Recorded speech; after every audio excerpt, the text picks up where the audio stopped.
श्री गणेशाय नमः। पूर्व के पाठ में आप लोग लग्न का आनयन तथा दशम लग्न का आनयन को जाना। अब इसी लग्न और दशम लग्न से हम द्वादश भाव साधन करते हैं। तो पहले आपको बता दें कि द्वादश भाव साधन करने के पूर्व लग्न और दशम लग्न को क्या करते हैं।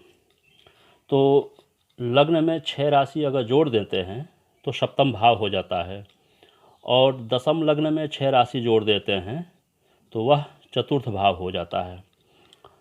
अर्थात चतुर्थ भाव, सप्तम भाव, लग्न और दशम लग्न, ये आपको 4 प्रकार के लग्न मिल जाते हैं।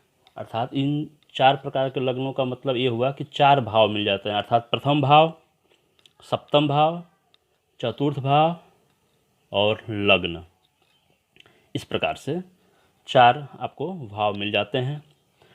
अब आगे कैसे भाव साधन करेंगे उसके लिए आचार्य कहते हैं कि अथ लग्नोन तुर्यस्य षष्ठांशेन युतं तनुः संधि स्यादेवम् अग्रेपि षष्ट्यांशस्यैव योजनात् त्रयः संसन्धयोः भावाः षष्ठांशोनैकयुक्सुखात् अग्रे त्रयः षडेवं ते भार्धयुक्ताः परेऽपि षट्।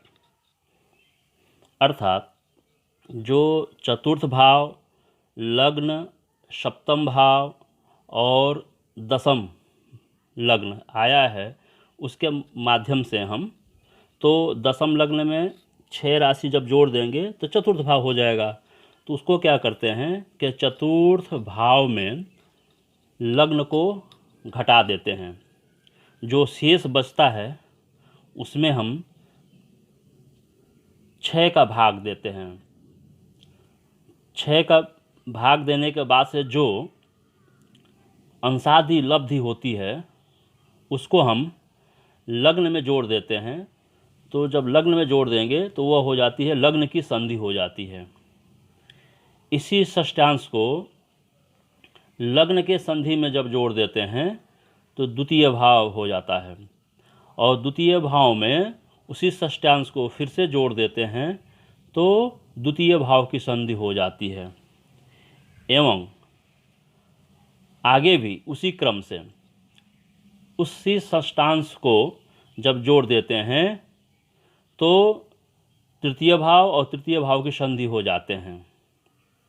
उसी षष्ठांश को अब क्या करते हैं कि वहाँ तक छोड़ देते हैं, अर्थात तृतीय भाव की संधि तक तो छोड़ देते हैं। उसके बाद से क्या करते हैं कि उस षष्ठांश को एक राशि में घटा देते हैं। जो शेष बचता है उसको चतुर्थ भाव से आगे के क्रम में उसको जोड़ देते हैं। तो क्या हो जाता है कि संधि सहित 3 भाव और बन जाते हैं। इन्हीं अर्थात 3 भाव पहले बन गए और 3 भाव बाद के हो गए तो ये 6 भाव हो गए। इन्हीं 6 भाव में फिर से क्या करते हैं कि हम 6 राशि जोड़ देते हैं।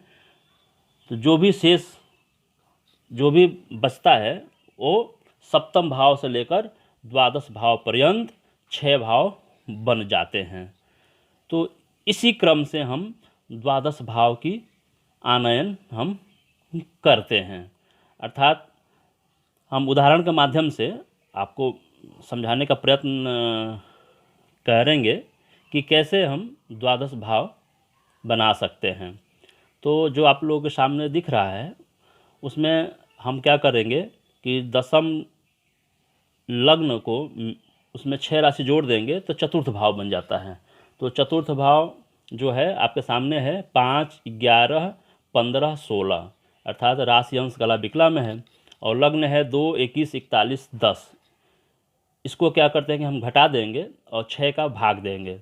तो घटाने और भाग देने के पश्चात ये आपको आ जाता है कि 12, 15, 41 षष्ठांश हुआ।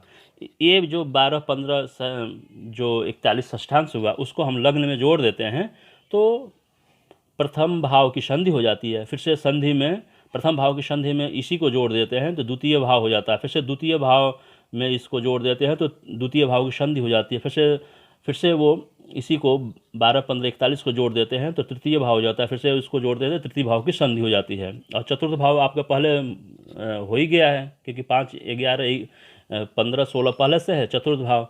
अब उसको क्या करते हैं, इसी षष्ठांश को कि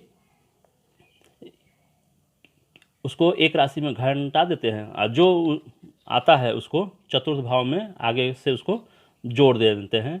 जोड़ने के बाद से वो षष्ठ भाव की संधि तक हो जाती है। सप्तम भाव पहले से आपके पास आ ही गया है क्योंकि लग्न में 6 राशि जोड़ देते हैं तो सप्तम भाव हो गया, और उसी में हम क्या करते हैं कि 6 राशि जोड़ देते हैं तो सप्तम भाव की संधि, अष्टम भाव की संधि, नवम भाव की संधि, दसम भाव की संधि, एकादश भाव की संधि, द्वादश भाव की संधि, ऐसे संधि सहित द्वादश भाव बन जाते हैं जो आप लोगों के सामने उदाहरण के रूप में प्रस्तुत है।